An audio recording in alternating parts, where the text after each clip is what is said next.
kabar pemirsa? Memasuki era new normal, tentu saja banyak tradisi lama yang perlu disesuaikan.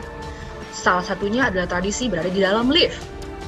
Masyarakat perlu menjaga jarak dan mengikuti protokol yang ada agar terhindar dari segala virus.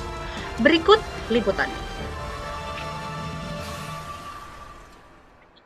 Duh, Mak, ini lift Ya, Teh. bagus banget ya? Iya nih ya, kayak lift proyek. Aduh, lift bagus begini. Ini nggak enak banget ya naik lift ya? Di era new normal ini. Kayak lagi. Gua nggak lihat lo. Gua nggak tahu lu siapa. Ih, nggak tahu tapi ngobrol. Ini, duh, nggak enak banget ya. Cuma bisa ngeliat tembok. Ini kita udah nyampe belum sih, Mak? Nggak tahu nih, udah sejam loh kita di lift, nggak nyampe. Aduh, coba deh gue lihat ya. Ya, ampun, Mak. Udah lantai 1001. Kelewatan kan? Padahal kan kita mau ke lantai 2 ya. Aduh. Untuk para jemaat, ingat, jangan bengong pas di lift. Dan jangan lupa cuci tangan. Selanjutnya dari dunia olahraga. New normal telah membuat komunitas sepeda baru di mana-mana. Berikut liputannya. Masyarakat dihimbau untuk tidak menggunakan masker pada saat bersepeda.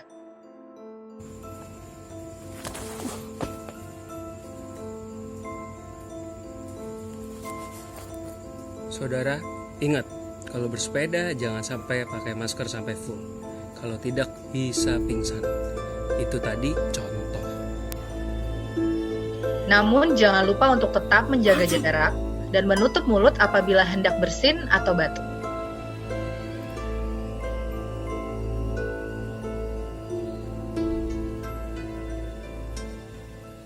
Kejadian 218. Sekian sumpit seputar masalah viral terkini. Kita kembali ke ini dulu. Hore! Yuk kita sapa yuk. Jemaat. Jemaat. Wih. Shalom Hey. Bapak Ibu, Grow Center yang di Manado, yang di Jakarta. Shalom. Mana? Apa kabarnya nih? Wah, ramai banget nih, banyak api-api menyala. Wah, Diketik Amin, yuk, amin. Bapak Ibu, dede, kakak-kakak. wah, ramai ya. Ngomong-ngomong, Kabar. sumpit hari ini tuh informatif nggak sih? Banget. Kalau Banget gua ya? nggak nonton, gua nggak tahu tuh banget. cara naik lift sekarang gimana. Oh, Betul. new normal ya. Nah, Iya. ngomong-ngomong new normal, nggak cuman di lift nih, dan nggak cuman komunitas sepeda yang new normal. Di gereja kita sendiri juga new normal. Betul. Sekarang tuh ya, semua kegiatan dan ibadah Grow Center tuh dapat dilakukan secara online loh guys. Mhm. Iya, nggak cuma ibadah hari Minggu, tapi juga seluruh kegiatan rumah doa, cool, com, grow women, grow men, grow children, grow youth, grow teens, grow lainnya bisa dilakukan secara online. Lengkap ya. Nah, untuk informasi lebih detailnya, Bapak Ibu Jemaat bisa langsung aja lihat Instagramnya Grow Center nih, @growcenterchurch, atau hubungi GC Info. Tapi guys, ngomong-ngomong new normal nih ya, teman-teman kita yang Grow Dance tuh gimana ya? Oh iya, Kan kalau choir worshiper gitu kan masih bisa pelayanan di rumah. iya ya. Jangan-jangan mereka nanti kalau gereja udah balik normal, mereka narinya kayak gini lagi kayak. Kaku ya, kayak robot. Itu maksudnya apa sih? Makan, gitu. Ntar jadi kayak robot lagi kan? Minta Ya, makan ada aja. gitu. Nah, tapi gue udah tahu nih, Christmas sama Tega pasti bakal nanya hal ini. Makanya di episode ini dulu sekarang udah nyiapin salah satu Penasaran. anggota Grow Dance buat kita tanya-tanya langsung. Langsung aja kita panggil ya. Boleh tuh. Udah undang Olive. Langsung aja kita panggil Olive. Hai Olive. Olive. Olive. Password. Yes. Wah, Luar biasa. Yes. mana? Udah tuh. Hai Olive, apa kabarnya nih? Hai Kak, puji Tuhan baik banget nih. Hai, Olive. Apa kabar semua? Luar biasa. Liv. Yes. Liv, gimana Liv rasanya 3 bulan nggak nari? Masih ingat kan cara makan? Lo cara makan. Oh iya, Bulan hari, masih mau ingat ngomongin kan hari. udah 3 bulan nggak itu? Kalau makan mah inget banget Kak. Oh, Tapi kalau dari puji Tuhan masih inget banget sih Kak. Soalnya Grow Dance meskipun lagi pandemi gini tuh kita ada tetap pelatihan di Zoom jam 7 malam di Zoom. Jadi kita tetap update. Kita lagi latihan worship juga. Oh gitu. kamu Beneran. tuh makin glowing ya, Liv ya. Kamu tuh pakai masker bengkoang apa masker bengkoangnya dimakan, Liv? Glowing banget. Bengkoang dimakan enak sih Kak, tapi kalau buat Oh, dipakai muka juga oke. bagus. Nah, caranya gimana sih, Liv, biar jaga semangat? Kalau yang teman-teman lain kan masih bisa mainan, tapi Grow Dance tuh pasti punya cara deh sendiri. Biar jaga semangat tuh gimana? Tetap jaga semangat ya Kak, karena emang puji Tuhan tuh Grow Dance tuh emang kita tuh yang penting kan hati ya, gimana kita mau melayani Tuhan. Yang penting hati tuh, Tek. Iya. Iya, dan apalagi Setuju. kita juga selama latihan juga sebelumnya kita tuh sempat sharing-sharing juga dapetin apa, jadi kita tetap dekat juga sama Tuhan, karena yang terpenting itu kan gimana hubungan kita sama Tuhan. Dan itu bakal terlihat lewat kita menari gitu. Iya. Aduh, mantap. Adem banget ya Mantap. dengernya ya. Oh iya, Liv. Pantesan glowing ya. Iya. Liv, katanya Grow Dance mau ada sesuatu ya? Aku dengar-dengar dari suara Roh Kudus. Wow. Mau ada sesuatu ya Grow Dance? Mantap sekali ya, cepet banget ya tangkapnya. Ada sih sesuatu, tapi kita lihat aja nanti ya nggak? Wah. Surprise. Wah, rahasia. Wah, Nih. penasaran. Ternyata ya. Kita nantikan ya semuanya, kita nantikan semuanya. Iya. Jadi nggak sabar. Thank you, Alif. Thank you Thank Kak. you. God bless. Thank you, Bye. Ali. Bye-bye. Berhubung sudah jam segini, guys, kita langsung aja yuk ibadah. Bapak Ibu jemaat di rumah, jangan lupa ya, join via Grow Center online dan aktif di chat. Dan usahakan jangan di-skip-skip dan ingat dicatat. Pakai Betul. celana cut bray biar nggak sendu. Have a great Sunday. And God bless you.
Shalom Grow Center Church. Kami dari Grow Youth ingin menyampaikan bahwa ibadah Grow Youth akan diadakan secara online setiap hari Minggu jam 3 sore. Kami ingin mengajak bagi para orang tua yang memiliki anak yang masih bersekolah di SMP dan SMA untuk sama-sama mendorong anak-anak saudara bergabung dan beribadah online bersama-sama di Grow Youth. Untuk informasi lebih lanjut, bisa didapatkan melalui Instagram kami di @growyouth.gc.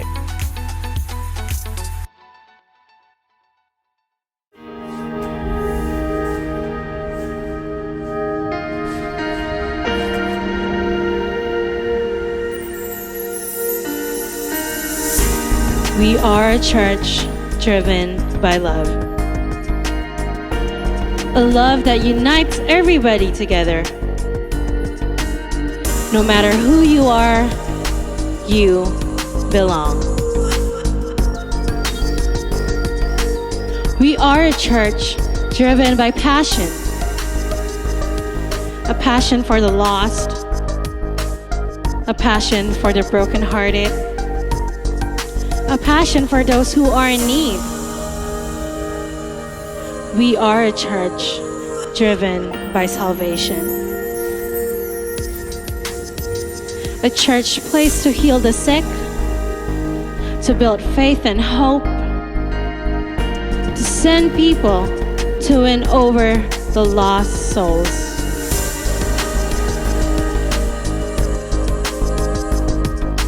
We are Grow Center Church.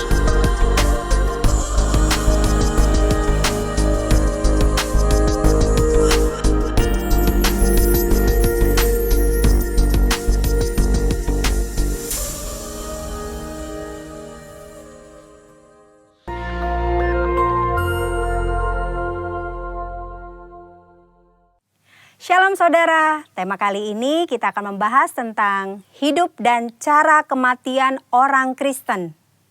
Tidak sedikit orang percaya, khususnya para pelayan Tuhan yang setia, berpulang karena serangan wabah COVID-19. Kemudian banyak orang bertanya, apa yang salah? Kenapa? Kok bisa? Orang seringkali mengaitkan cara kematian seseorang dengan kehidupannya. Kematian adalah hal yang tidak terhindarkan dari kehidupan semua makhluk hidup di dunia termasuk manusia. Ada dua pandangan, yaitu yang pertama pandangan orang yang saleh pasti meninggal dengan cara terhormat, seperti mati dengan tenang, tidak menderita kesakitan, saat-saat terakhir dengan kondisi baik. Pandangan yang sebaliknya yaitu orang yang berdosa besar. Mereka meninggal dengan cara yang hina. Maksudnya matinya menderita, sendirian di saat-saat terakhir dan mengenaskan meninggal karena kecelakaan atau korban kriminal. Benarkah kedua pandangan tersebut? Tentu saja pandangan tersebut salah. Alkitab mencatat Tuhan Yesus sendiri diperhadapkan dengan pertanyaan dan situasi yang mirip. Dalam Lukas 13 ayat 1 sampai dengan 5 terjadi peristiwa matinya peziarah di Yerusalem yang dibunuh oleh Pilatus dan darahnya dicampur dengan korban darah yang akan dipersembahkan. Peristiwa yang kedua adalah orang-orang Galilea mati tertimpa menara dekat Siloam. Dua peristiwa ini membuat orang-orang bertanya, dosa besar apa yang telah dilakukan oleh kedua kelompok ini? Hingga mereka meninggal dengan cara yang mengenaskan. Saat itu juga Yesus menegur mereka bahwa hal itu terjadi bukan karena mereka lebih berdosa. Dosa dan kesalahan atau konsekuensi yang dibuat oleh manusia bisa saja mengakibatkan penderitaan dan mati dengan mengenaskan. Tetapi mengatakan semua orang yang mati dengan tidak enak dan mengenaskan adalah orang yang lebih berdosa, itu pendapat yang salah. Apalagi mengaitkan dengan kualitas kerohanian mereka. Tuhan Yesus mengajarkan di Lukas 13 ayat 1 sampai dengan 5. Yang pertama, cara mati seseorang tidak menunjukkan kualitas hidupnya. Mungkin saja orang yang berdosa bisa mati atau meninggal dengan cara yang tidak enak dan menderita. Tetapi bukan selalu bila seseorang meninggal dengan cara yang tidak enak, artinya pasti karena ada dosa besar yang dilakukan. Jangan mengaitkan cara kematian seseorang dengan kualitas hidupnya. Yesus berkata dengan tegas, jikalau tidak bertobat bisa binasa dengan cara yang tidak enak, bahkan menderita untuk selama-lamanya. Yesus menekankan bahwa penting diperhatikan adalah pertobatan, bukan cara meninggal seseorang. Yang kedua, kualitas hidup seseorang akan berkonsekuensi pada kekekalan. Selain pertobatan, hal yang sama penting adalah menghasilkan buah-buah dalam hidup. Perhatikan perumpamaan pemilik kebun anggur dalam Lukas 13 ayat 6 sampai dengan 9. Si pemilik kebun anggur mengetahui bahwa ada pohon anggur yang tidak berbuah dan ia memberi perintah untuk ditebang. Namun si pengelola kebun meminta kesempatan untuk pohon itu dibiarkan hidup. Dan jika sudah diberi kesempatan masih tidak berbuah, pohon itu segera ditebang. Maksudnya adalah kita masih hidup. Artinya kita diberi kesempatan untuk mengalami pertobatan dan menghasilkan buah. Jika tidak, kita akan dibinasakan. Waktu yang Tuhan berikan harus kita responi dengan pertobatan dan berbuah. Saudara, jangan salah fokus dengan mempertanyakan bagaimana cara seseorang meninggal. Sebaiknya kita meresponi kesempatan hidup yang Tuhan berikan. Yang pertama, kita fokus pada pertobatan dan menjalani hidup yang menghasilkan buah, agar kita tidak mengalami hukuman dan penderitaan kekal. Yang kedua, tidak ada hubungan langsung antara cara seseorang mati dengan kerohanian yang dijalani selama hidupnya. Yang ketiga, cara orang percaya mati adalah kedaulatan Tuhan yang tidak dapat diselami oleh manusia. Tetaplah percaya dan serahkan diri kepada Tuhan. Percayalah, tidak ada keputusan Tuhan yang salah. Saudara, kita tidak boleh menilai bahkan menghakimi seseorang melalui cara kematiannya. Sebagai contoh, memperkatakan, sudah rajin beribadah, berpuasa, berbahasa roh, kok bisa mati karena COVID-19? Hal itu tidak ada hubungannya, lagi sangat tidak pantas untuk diucapkan karena tidak menghormati dan tidak sensitif terhadap perasaan keluarga yang ditinggalkan. Mari saudara, kita fokus kepada pertobatan dan menghasilkan buah-buah yang baik selama kita masih punya kesempatan. Tuhan Yesus memberkati. Shalom GC Family dimanapun Anda berada, baik Anda di Jakarta, di Manado, di Jabodetabek, dan dimanapun Anda menyaksikan online service at home hari ini. Bagaimana keadaan saudara? Biar tetap sehat, jaga kesehatan, dan jaga kebersihan, tetap mematuhi peraturan daripada pemerintah untuk physical distancing dan juga untuk selalu pakai masker dan cuci tangan. Dan saya percaya bahwa hari-hari ini kita semua harus berani terus untuk melawan virus COVID-19, dan dengan apapun kita percaya semua ini akan berlalu dan kita akan segera memulai kebaktian secara onsite dan juga online tetap berjalan. Berdoa terus supaya kita bisa segera melakukan kebaktian secara langsung. By the way, kemarin kita satu full timer semua pastoral kita sudah ambil rapid test. Wah, deg-degan juga. Memang untuk ujian tidak mudah, tetapi kita semua rapid test. Hasil kamu apa kemarin? Satu-satunya hasil yang negatif yang paling disukai orang-orang, pasti hanya hasil negatif rapid test. Ya, puji Tuhan semua staf gereja semua negatif. Walaupun bukan berarti kita bebas, tapi kita terus berjaga-jaga dan untuk tetap menjaga kesehatan. Dan saya percaya inilah salah satu prosedur yang harus kami lewati untuk melayani nanti di kebaktian new normal adalah semua harus make sure semuanya mengalami atau melewati rapid test supaya menjamin kesehatan yang ada. Dan hari ini kita akan diberkati oleh seorang hamba Tuhan dalam bulan Strong and Healthy Soul. Seorang yang profesional, seorang yang luar biasa, Dr. Andik Wijaya. Pakai K, Andik. Ya, ini udah luar biasa. Dia seorang dokter dan dipakai Tuhan luar biasa untuk memberkati setiap kita. Dan saya percaya saudara akan diberkati. Siapkan catatan lebih banyak karena beliau akan mengajar kita semua. Lia, ada yang mau kamu umumkan hari ini? Silahkan. Pengumuman minggu ini adalah Ibadah minggu depan pada tanggal 5 Juli 2020 tetap dapat diikuti secara online streaming melalui growcenter.online pada pukul 10.30, jam 1 siang, jam 3 sore, dan 5 sore. Ibadah akan disertai dengan perjamuan kudus di rumah masing-masing. Karena itu, saudara dapat menyiapkan roti atau biskuit sebagai lambang tubuh Kristus, serta sirup warna merah atau teh sebagai lambang darah Kristus. Dan seluruh kegiatan diliburkan sampai pemberitahuan selanjutnya, sedangkan KUL akan tetap dilakukan secara online. Tetapi rumah doa akan diadakan kembali secara online pada hari Sabtu 4 Juli 2020 pada pukul 10 pagi.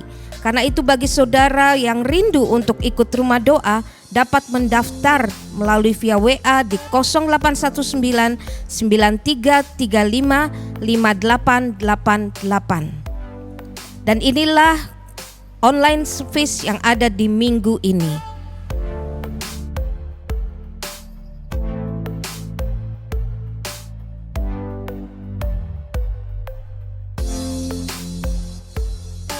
Persembahan Bapak Ibu Saudara dapat dilakukan secara online melalui QR Code atau melalui transfer bank yang ada. Dan setiap pertanyaan dan informasi dapat di-email ke gc.office@growcenter.church atau dapat menghubungi via WA di 082 110 710 277. Terima kasih, Tuhan Yesus memberkati kita semua. Thank you Lia untuk pengumumannya, dan kita percaya hari ini siapkan hati saudara, buka catatan, catat sama-sama. Dr. Andi akan sangat memberkati kita, dan juga saya percaya terus ikut engage, menyembah, memuji Tuhan bersama dengan Grow Worshipers, dan alami terus lawatan Roh Kudus di rumah Anda masing-masing. Yuk kita akan berdoa untuk doa-doa syafaat, pokok-pokok doa berikut ini. Kita akan bergabung dengan Jill untuk berdoa. Mari angkat tangan saudara, berbahasa roh. Kirabasindaka ya Rabba, naralaba shidadada ya ralabaka ya ralaba shandara labaka ya Rabba. Oh ya Rabba shandala ya Rabbo, sikala ya Rabba Rabba Rabba Rabba, sikala ya Rabba shandala ya Rabba Baba Baba, sikala ya Rabba Rabba Rabba Rabba Rabba. Oh ya Rabba shandala ya Rabba Rabba Rabba Rabba, sikala ya Rabba Rabba Rabba Rabba Rabba. Bapa, kami bersyukur Tuhan. Terima kasih buat hari ini Engkau baik. Engkau sungguh baik dalam hidup kami. Terima kasih Engkau gak pernah meninggalkan kami. Dan apapun yang terjadi hari-hari ini, kami mau bilang Engkau baik. Engkau teramat sangat baik ya Tuhan. Terima kasih Tuhan, terima kasih. Kalau kami boleh beribadah hari ini Tuhan, walaupun dari rumah-rumah secara online, kami berkati Tuhan anak-anak-Mu yang beribadah.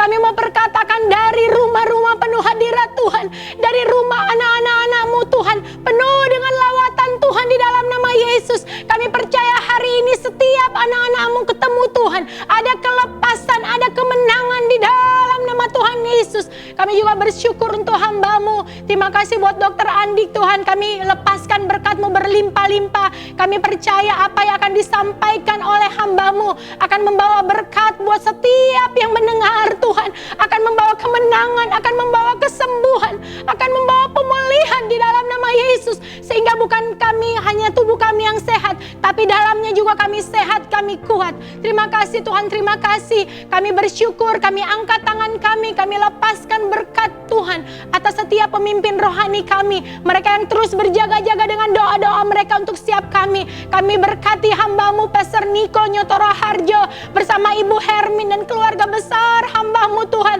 Kami katakan Mazmur 91 terus jadi bagian hamba-Mu. Kami katakan Pak Niko makin hari makin sehat, makin hari makin kuat, makin hari makin penuh dengan urapan Tuhan. Terima kasih, terima kasih. Kami berkati juga keempat wakil gembala dimanapun hamba-hamba-Mu berada bersama keluarga besar hamba-hamba-Mu. Kami katakan Mazmur 91 terus jadi bagian mereka di dalam nama Yesus. Kami juga bersyukur Tuhan, kami mau lepaskan berkat-Mu, kami mau sama-sama berdoa. Kami berkati gembala kami atas Tuhan Grow Center, lead pastor kami Pastor Andi Cokro, juga ibu gembala kami Ibu Lia Cokro bersama anak-anak mereka Ines, Elaine, Jason. Kami berkatakan shalom, damai sejahtera Tuhan menyertai gembala kami Tuhan dimanapun Tuhan nanti gembala kami akan melayani Tuhan. Kami percaya makin hari makin kuat, makin hari makin sehat, penuh dengan urapan Tuhan.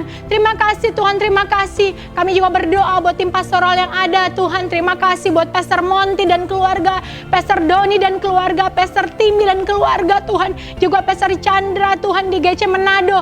Kami percaya hari-hari ini Tuhan juga akan pakai Manado sampai kami melihat Manado penuh kemuliaan Tuhan. Terima kasih Tuhan, terima kasih. Kami mau angkat tangan kami mau berkati bangsa kami tercinta.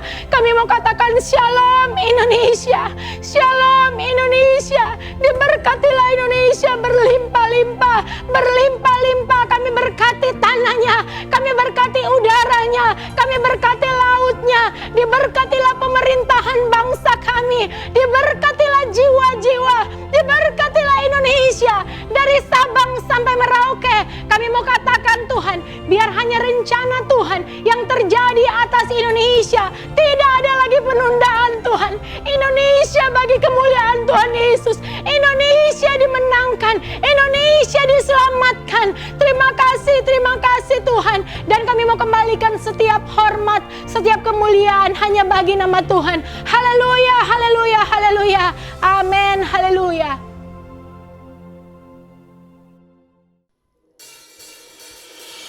Haleluya. Kita siap untuk memuji Tuhan lebih lagi hari ini. Kita siap untuk memuji kebesaran nama Tuhan. Boleh katakan amin. Yes Lord, we praise your name. Come on. Sebab Engkau Allah yang besar Tuhan. Sebab itu saat ini kami menaikkan pujian bagi nama-Mu Tuhan. Tuhanlah kekuatan dan mazmurku. Dia gunung batu dan keselamatanku. Hanya padamu hatiku percaya. Kaulah menara dan kota perlindungan. Sama-sama katakan. Ku mau selalu bersyukur, sebab cinta-Mu padaku takkan pernah berubah. Hatiku percaya, walau bumi bergoncang, gunung-gunung beranjak, namun kasih setia-Mu tak pergi dariku. Terima kasih buat kesetiaan-Mu Tuhan.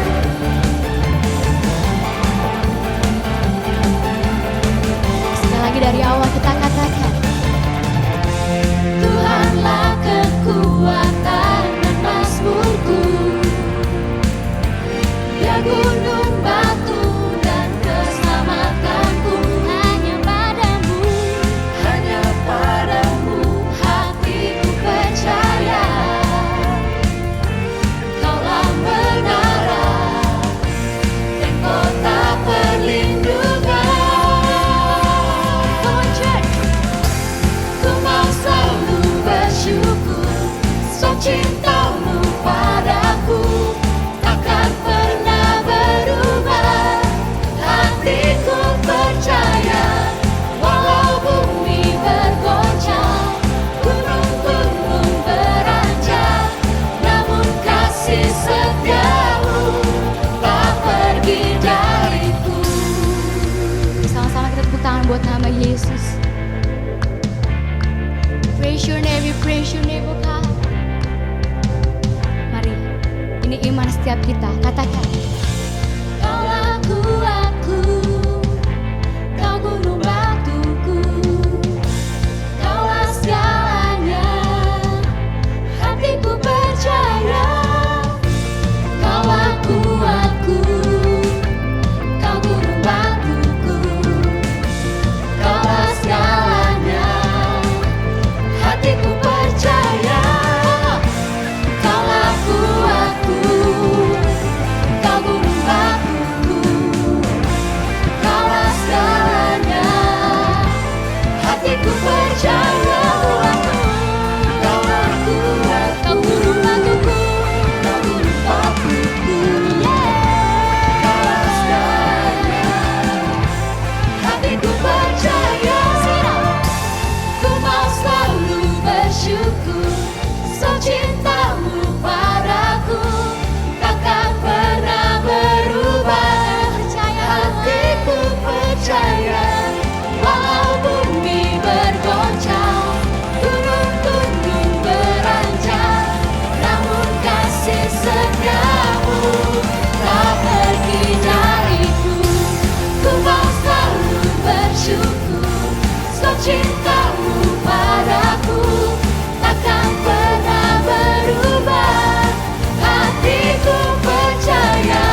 Thank you Lord.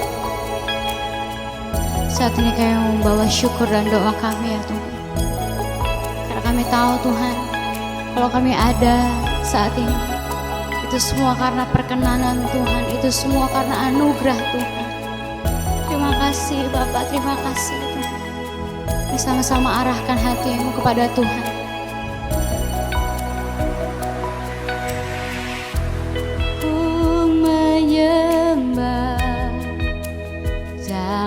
Kudus hadirat-Mu, hampiri tahta kasih karunia-Mu Bapa.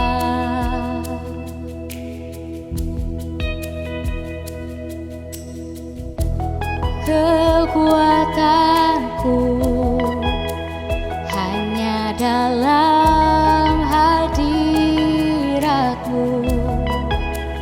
Yesusku, hanya Kaulah segalanya.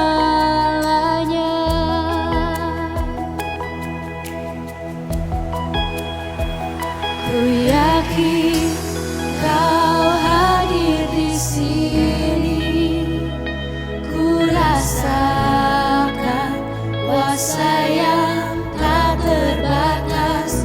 Ku yakin Kau nyata di sini, kemenangan terjadi di sini. Yes Lord, kemenangan terjadi di hidup setiap kami Bapa.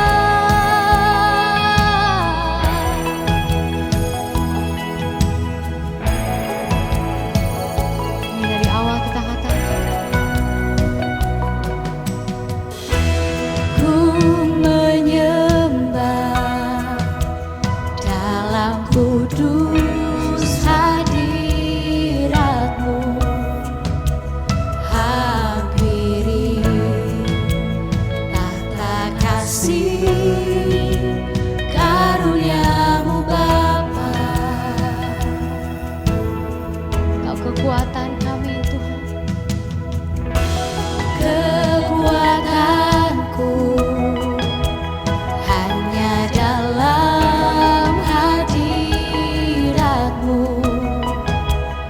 Yesusku, hanya Kaulah segalanya.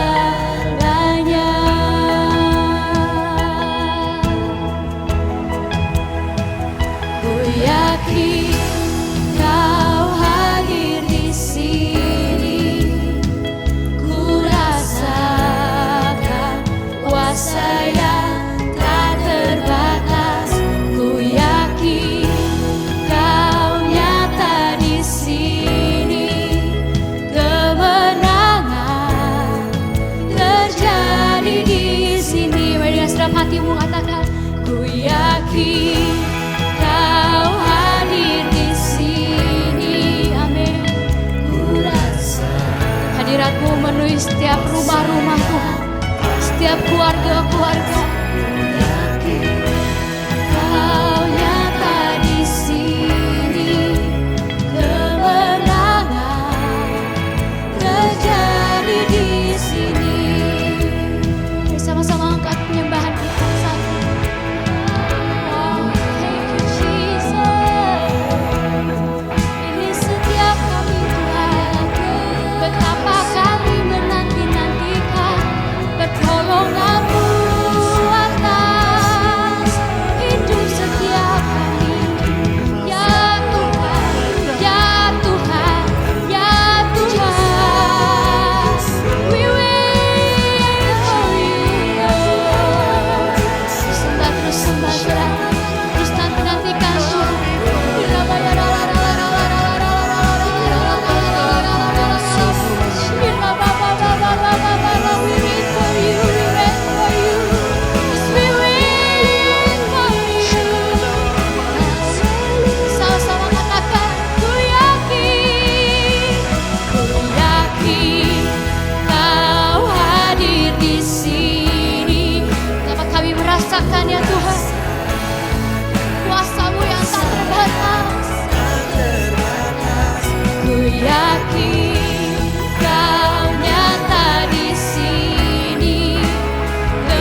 kuasa yang tak terbatas. Ku yakin Kau nyata di sini. Amin. Kemenangan terjadi di sini. Terjadi di sini.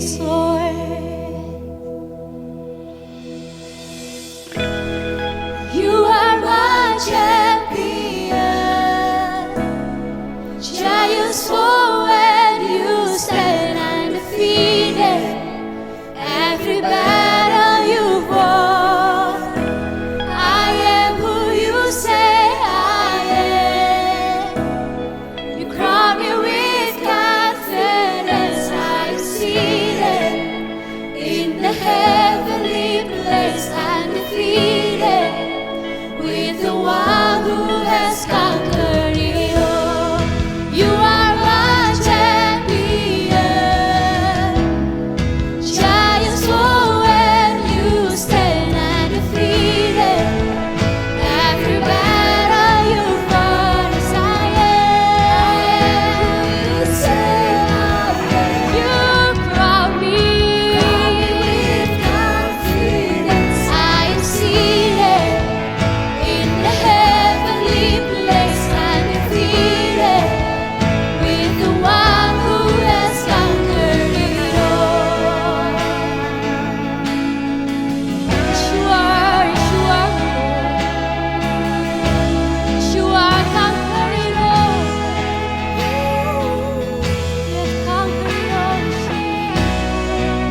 You have conquered it all.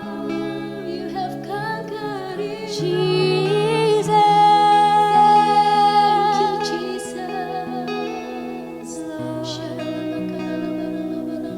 So we put our trust in you.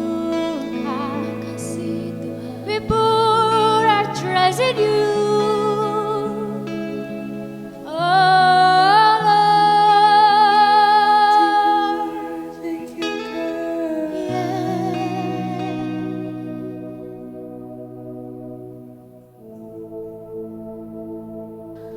Bapa, kami bersyukur atas kasih dan anugerah-Mu. Kami tiba di hari perhentian yang Kau anugerahkan kepada kami. Kami bersyukur Tuhan atas hari-hari lalu yang kami jalani bersama dengan Engkau. Dan pada kesempatan kali ini, kami mau duduk diam di kaki-Mu. Kami mau belajar seperti Maria. Kami butuh kebenaran firman Tuhan. Kebenaran sejati yang akan memerdekakan hidup setiap kami. Kami sungguh membutuhkan kuasa Roh Kudus-Mu untuk memberi kami hikmat dan memberi kami hati yang penuh kelembutan untuk taat pada kebenaran firman Tuhan. Kebenaran firman Tuhan yang akan memerdekakan hidup setiap kami. Bicaralah kepada kami ya Tuhan. Nyatakan isi hati-Mu kepada kami, supaya kami boleh mengerti jalan hidup yang harus kami jalani di dalam Engkau. Terpuji nama-Mu ya Tuhan. Di dalam nama Tuhan Yesus, kami bersyukur dan berdoa. Amin. Kita sungguh bersyukur, Bapak Ibu yang dikasihi Tuhan. Kita punya kesempatan di minggu yang terakhir di bulan ini untuk kembali belajar kebenaran firman Tuhan. Pada kesempatan kali ini, saya ingin mengajak kita belajar satu tema, yaitu balance life. Tema ini saya angkat di dalam kaitan dengan pembelajaran utama kita sepanjang bulan ini, yaitu strong and healthy soul. Nah, tema ini Bapak Ibu saya akan ajak kita pelajari dari satu dasar kebenaran firman Tuhan yang terdapat pada Injil Lukas pasal yang kedua, ayat yang ke-52. Alkitab mengajar demikian kepada kita. Dan Yesus makin bertambah besar dan bertambah hikmatnya dan besarnya, dan makin dikasihi oleh Allah dan manusia. Kebenaran firman Tuhan yang kita baca ini Bapak Ibu, menolong kita mengerti bahwa manusia itu memiliki 4 dimensi dalam kehidupannya. Saat Alkitab berkata Yesus makin bertambah besar, Alkitab membicarakan dimensi fisik. Saat Alkitab berbicara semakin bertambah hikmatnya, Alkitab bicara dimensi psikologis, dimensi mental, dimensi jiwa. Dan ketika Alkitab berbicara makin dikasihi manusia, Alkitab sedang membicarakan dimensi sosial. Dan ketika Alkitab berbicara semakin dikasihi Allah, Alkitab membicarakan dimensi rohani. Allah menciptakan kita dengan 4 dimensi yang seperti ini. Maka ketika Allah menciptakan kita sebagai manusia dengan 4 dimensi seperti ini, kita akan bertumbuh di dalam kesempurnaan kita sebagai image of God, sebagai imago Dei, kalau kita memiliki keseimbangan di dalam 4 dimensi kehidupan kita. Yang pertama Bapak Ibu adalah dimensi fisik. Dimensi fisik adalah dimensi yang penting, sama seperti 3 dimensi yang lain. Bahkan 3 dimensi yang lain Bapak Ibu tidak mungkin akan bisa berfungsi tanpa dimensi fisik itu berfungsi dengan baik. Itu sebabnya kita perlu menjaga dimensi fisik kita. Kita perlu memelihara tubuh kita. Tubuh kita yang merupakan bait Roh Kudus itu harus dijaga, dipelihara, supaya bisa berfungsi dengan baik. Dan oleh karena itu kita harus memperhatikan kesehatan tubuh kita. Kita perlu memiliki pola makan yang baik. Kita perlu berolahraga dengan teratur Bapak Ibu. Dalam 1 minggu berbagai macam penelitian menyatakan kita perlu melakukan exercise sebanyak sekitar 150 menit. Atau kira-kira sekitar 30 menit setiap hari. Di samping itu Bapak Ibu kita perlu istirahat dengan cukup. Orang dewasa rata-rata membutuhkan istirahat 8 jam 1 hari. Atau berkisar antara 6 sampai 10 jam. Orang tertentu Bapak Ibu, ada yang istirahat kurang dari 6 jam satu hari, tetapi tubuhnya tetap memiliki kebugaran. Kelompok itu kita sebut kelompok short sleeper. Sedangkan ada orang-orang tertentu yang butuh waktu istirahat lebih panjang, butuh waktu tidur lebih lama dari 10 jam. Kelompok ini kita sebut sebagai long sleeper. Tetapi secara umum sekali lagi semua kita butuh istirahat sekitar 8 jam satu hari untuk memulihkan semua kebugaran tubuh kita sehingga kita bisa melakukan aktivitas-aktivitas kegiatan yang lain dengan baik. Kalau kita memiliki kehidupan fisik yang baik Bapak Ibu, dimensi fisik ini akan menunjang 3 dimensi kehidupan kita yang lain untuk bisa berfungsi dengan maksimal. Yang kedua Bapak Ibu, dimensi mental, dimensi psikologis, dimensi jiwa. Ketika kita bicara dimensi jiwa Bapak Ibu, ada fungsi-fungsi utama di jiwa kita.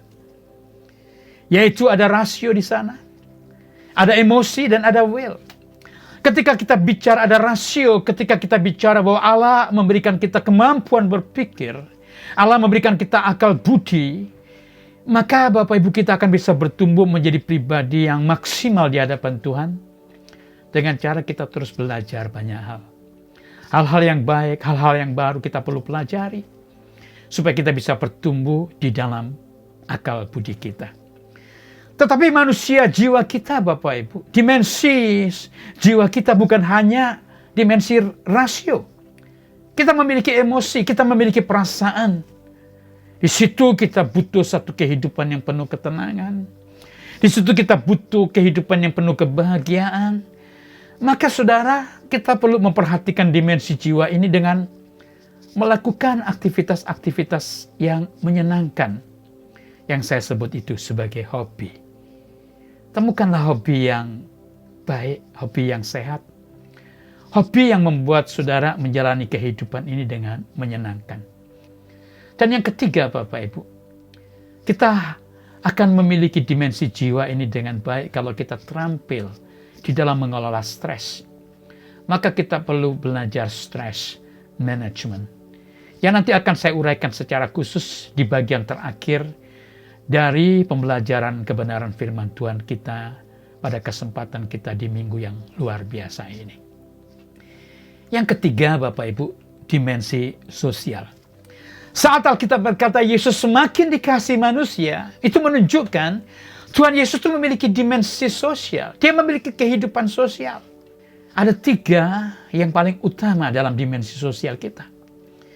Yaitu relasi kita dengan keluarga kita, relasi kita dengan teman-teman kita, dengan sahabat-sahabat kita, yang akan menopang kehidupan kita, yang menjadi pendukung kita saat kita mengalami berbagai macam kesulitan hidup, yang akan hadir saat-saat kita mengalami kesulitan. Dan yang ketiga adalah relasi sosial di dalam dunia profesional di lingkungan pekerjaan kita. Nah, 3 area sosial ini yang merupakan 3 area sosial terpenting ini harus ada dalam keseimbangan Bapak Ibu. Dimensi yang berikutnya Bapak Ibu, dimensi rohani, dimensi yang keempat. Waktu Alkitab berbicara Tuhan Yesus itu makin dikasihi Allah, itu jelas berbicara satu relasi pribadi dengan Allah pencipta langit dan bumi, bahkan dengan Bapa Surgawi. Kita pun dipanggil untuk memiliki relasi seperti itu. Dari 4 dimensi ini saya punya keyakinan, dimensi rohani inilah yang memberikan kita hakikat kemanusiaan kita yang sejati sebagai imago Dei, sebagai image of God. Esensi utama kita sebagai manusia justru terletak di sini Bapak Ibu. Itu sebabnya kita perlu memiliki kehidupan rohani. Kehidupan rohani itu ada mulanya Bapak Ibu. Sama seperti kehidupan jasmani ada awal mulanya. Kehidupan rohani pun ada awal mulanya. Kehidupan jasmani yang kita miliki diawali saat kita dilahirkan. Kehidupan rohani pun dimulai saat kita dilahirkan kembali. Kita perlu mengalami kelahiran kembali. 4 dimensi ini Bapak Ibu harus ada di dalam keseimbangan. Satu dimensi dengan dimensi yang lain saling berkaitan. Balanced life itu mencakup 4 dimensi ini. Itulah yang memungkinkan kita untuk memiliki strong and healthy soul.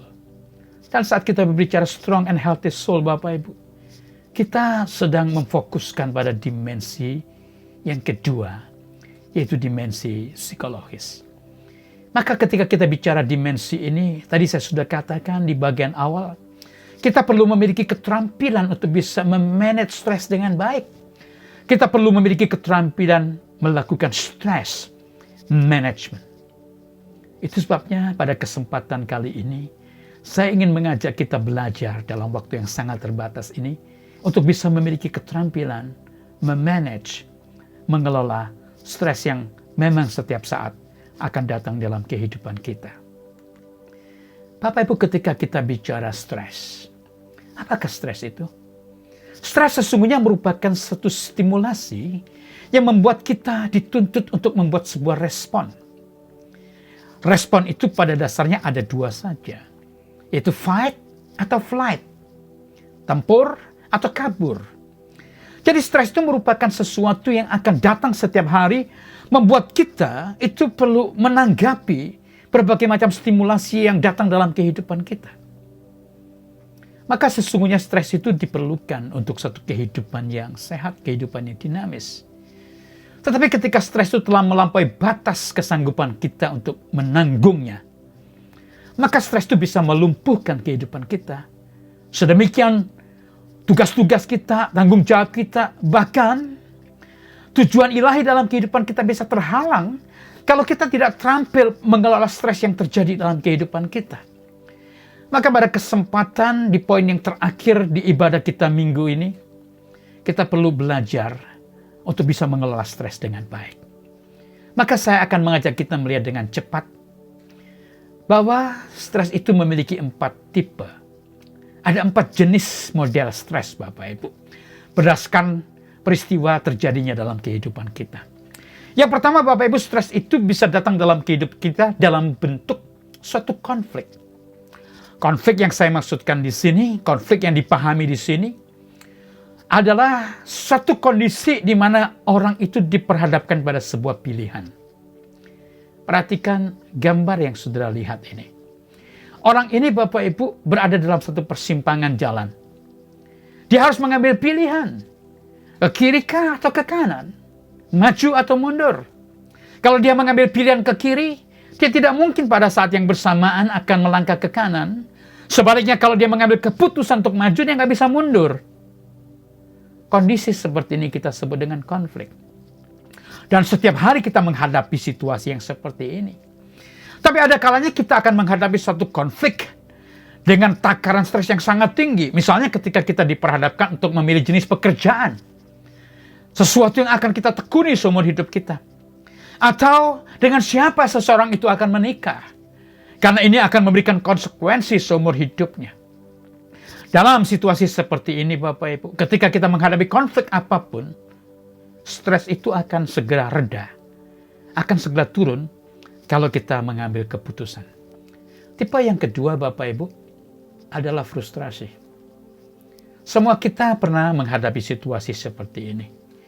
Saudara ingin masuk di satu tempat tertentu, dan ketika sampai di tempat itu pintu tertutup. Saat kita menghadapi frustrasi, miliki keterampilan untuk membuat plan B.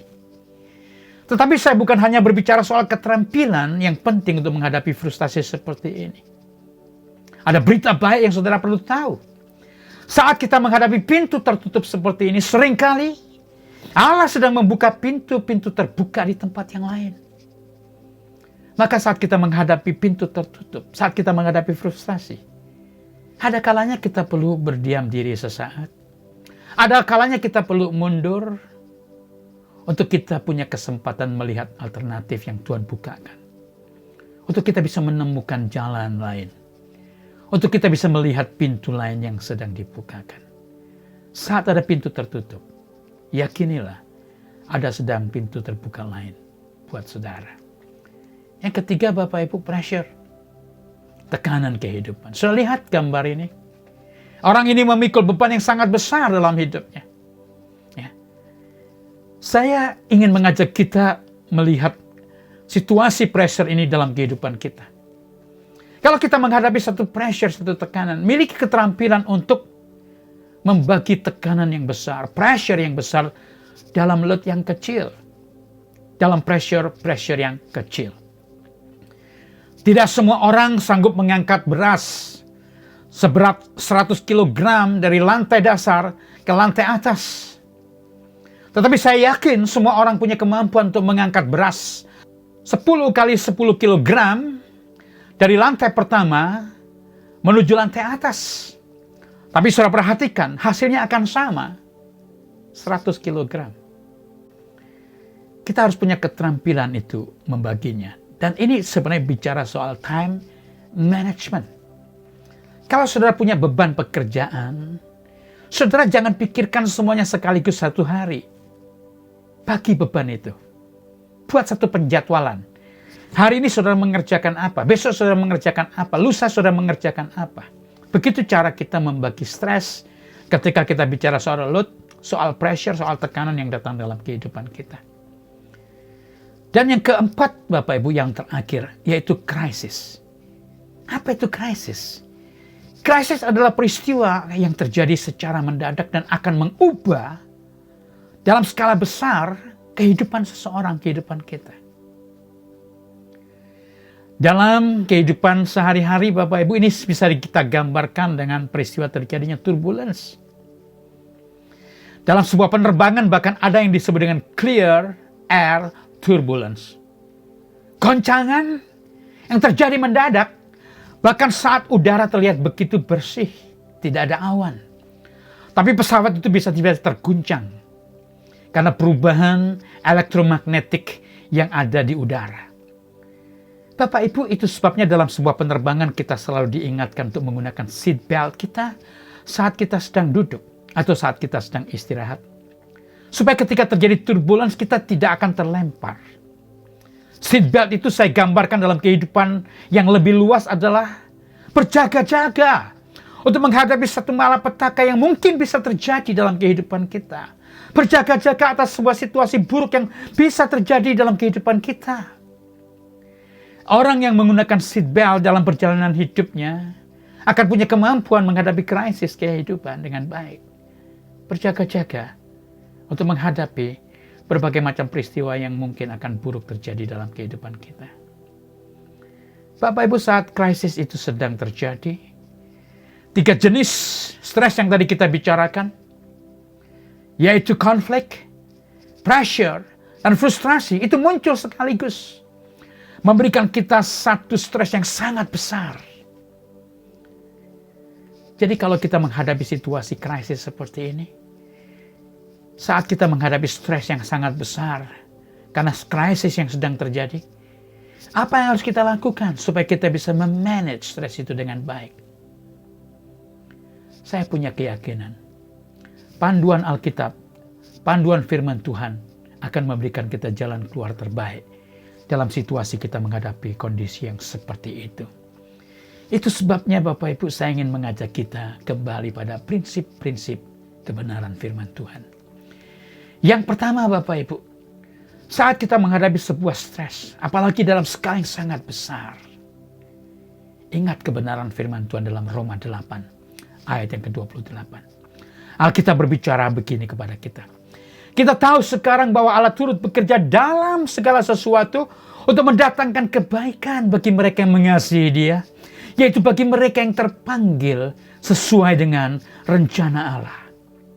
Sebesar apapun krisis yang terjadi dalam kehidupan manusia, sebesar apapun stres yang saudara dan saya sedang alami, Allah tetap pegang kendali. Allah sedang mengkontrol semua peristiwa yang terjadi dalam kehidupan saudara dan saya. Dan ketika Allah mengendalikan semua peristiwa ini, tujuannya sangat jelas. Itu apa? Kebaikan bagi setiap orang yang mengasihi Dia. Kebaikan bagi saudara dan saya. Orang-orang yang sudah ditebus oleh pengorbanan Kristus di atas kayu salib. Kebaikan yang dimaksudkan oleh Roma 8 ayat 28 ini Bapak Ibu, kita mengerti dengan sangat baik di dalam ayat yang ke-29. Yaitu Dia mengizinkan peristiwa-peristiwa ini terjadi supaya saudara dan saya semakin serupa dengan Kristus. Bagaimana supaya kita bisa menghandle stres dengan baik? Menurut prinsip-prinsip firman Tuhan, miliki hati yang senantiasa mengucap syukur. Alkitab berkata begini kepada kita, janganlah hendaknya kamu khawatir tentang apapun juga, tetapi nyatakanlah dalam segala hal keinginanmu kepada Allah dalam doa dan permohonan dengan ucapan syukur. Damai sejahtera Allah yang melampaui segala akal akan memelihara hati dan pikiranmu dalam Kristus Yesus. Bapak Ibu yang dikasihi Tuhan, berbagai macam penelitian menyatakan saat kita mengalami stres, saat kita mengalami tekanan kehidupan, akan muncul stres hormon dalam kehidupan saudara, yaitu kortisol, yaitu dopamin, yang punya dampak yang sangat buruk dalam kehidupan kita. Tetapi Bapak Ibu begitu ajaib. Penelitian menyatakan orang-orang yang tahu mengucap syukur, orang-orang yang memiliki gratitude dalam hidupnya, ternyata Bapak Ibu, saat orang itu berterima kasih, bersyukur, mengucap hal-hal yang baik, merenungkan, memikirkan perkara-perkara yang baik, tubuhnya memproduksi satu hormon yang disebut dengan serotonin. Satu hormon yang di dalam dunia neuroscience itu diketahui sebagai hormon yang memberikan kita satu ketenangan, satu kondisi rileks, membuat kita bisa calm, membuat kita bisa memiliki ketenangan. Bukankah itu selaras dengan kebenaran firman Tuhan yang kita baca kali ini? Saat kita mengucap syukur, damai sejahtera Allah yang melampaui segala akal akan memelihara hati dan pikiranmu dalam Kristus Yesus. Hanya dalam ketenangan kita bisa mengambil keputusan dengan baik. Hanya di dalam ketenangan orang bisa mengambil pilihan-pilihan dengan bijaksana. Saat kita menghadapi krisis kehidupan, saat kita menghadapi stres, seringkali kita kehilangan ketenangan. Seringkali kita kehilangan kedamaian. Maka saudara harus masuk dalam kedamaian itu dengan cara apa? Mengucap syukur. Ketika kedamaian itu sudah kembali melingkupi, menguasai kehidupan kita, maka itulah saat di mana kita bisa mengambil keputusan-keputusan yang harus kita buat.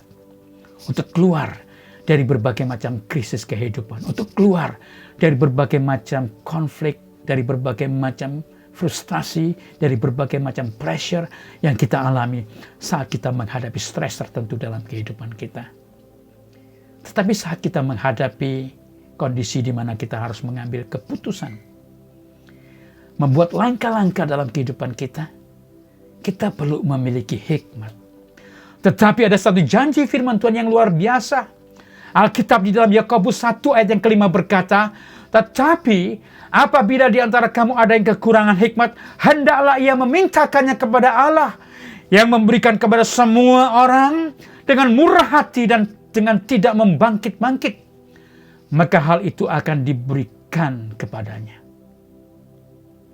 Apapun pilihan, apapun keputusan yang akan kita buat saat kita menghadapi stres, saat kita menghadapi krisis kehidupan, jangan pernah mengandalkan pengalaman saudara. Jangan pernah mengandalkan pengetahuan dan keterampilan saudara. Jangan pernah mengandalkan nasihat-nasihat orang lain. Andalkanlah hikmat ilahi. Kalau saudara tidak memilikinya, kalau kita tidak memilikinya, kita bisa memintanya. Karena Tuhan berjanji, saat kita meminta hikmat, Dia akan memberikannya kepada kita. Sedemikian Bapak Ibu, kita bisa mengambil keputusan dengan benar saat kita harus melangkah dalam perjalanan hidup kita, di dalam perjalanan hidup di muka bumi ini.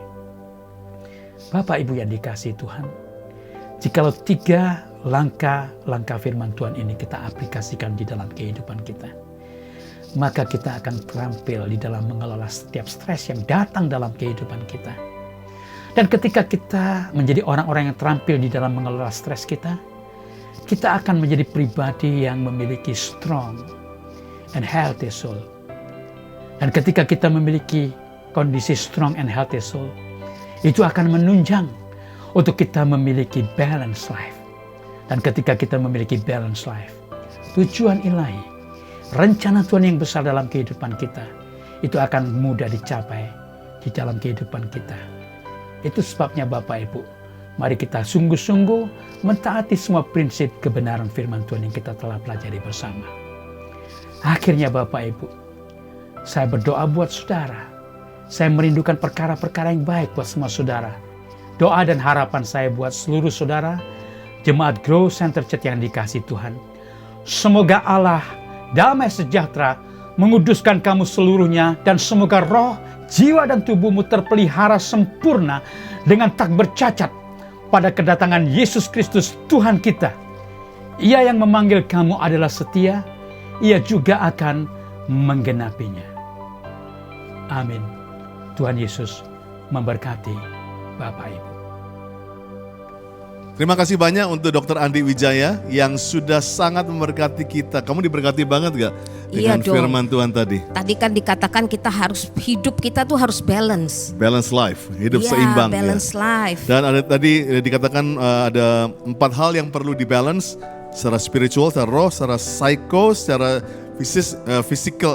fisikal juga, dan sosial juga. Dan saya percaya biarlah Anda catat dan dibahas nanti di Cool di community yang ada. Puji Tuhan. Yuk mari kita akan berdoa bersama-sama sebelum kita tutup. Pokok-pokok doa yang berikut ini, mari arahkan tangan saudara ke screen yang ada. Dan inilah orang-orang yang butuh sungguh-sungguh untuk kita dukung bersama-sama. Bapa, kami berdoa di dalam nama Yesus, pemulihan, kesembuhan pasca operasi usbuntu buat adik saya. Pemulihan dari operasi infeksi kaki, dapat pekerjaan yang baru, dilancarkan rezeki Papa di Brunei. Pemulihan keluarga supaya bisa bersama. Hubungan dengan pasangan ke jenjang yang lebih baik. Rumah orang tuaku terjual, anak segera dapat keturunan. Lolos BI checking supaya dapat tempat tinggal sendiri. Diberikan petunjuk dalam pendirian law firm yang baru. Dalam nama Yesus proses perceraian itu dibatalkan. Ini yang dijawab Tuhan. Puji Tuhan. Dan ini yang jawab Tuhan. Mengucap syukur karena anak diterima kerja di multinational company. Yes. Dan juga jawaban atas doa teman-teman di Cool. Dan disembuhkan Tuhan dari sesak nafas. Wow, puji Tuhan. Serta dicukupkan biaya masuk sekolah untuk anak-anak dan mereka diterima di sekolah pilihannya. Oh, terima kasih Tuhan Yesus. Haleluya, kita berikan tepuk ini. tangan buat apa yang Tuhan sudah kerjakan dan akan kerja dalam hidupmu. Mari sama-sama di rumah masing-masing, di tempat Anda ada. Mari angkat kedua tangan saudara, terima berkat daripada Tuhan. Biarlah bulan ini terus alami kekuatan, kesehatan secara jiwa. Di dalam nama Tuhan Yesus, kami berdoa sukacita, damai sejahtera, kekuatan daripada Allah Bapa dalam kasih Tuhan Yesus. Persekutuan yang manis dengan Roh Kudus. Ini sudah mulai hari sampai Tuhan Yesus menjemput di awan-awan yang permai sampai selama-lamanya. Yang percaya terima berkat Tuhan katakan Amen, amen, amen. Have a good Sunday everybody. God bless you. Stay healthy. We miss you. Bye. Praise your name. Come on. Sebab Engkau Allah yang besar Tuhan. Sebab itu saat ini kami menaikkan pujian bagi nama-Mu Tuhan. Tuhanlah kekuatan dan mazmurku. Gunung batu dan keselamatanku, hanya padamu hatiku percaya. Kaulah menara dan kota berlindung.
we praise your name, oh God.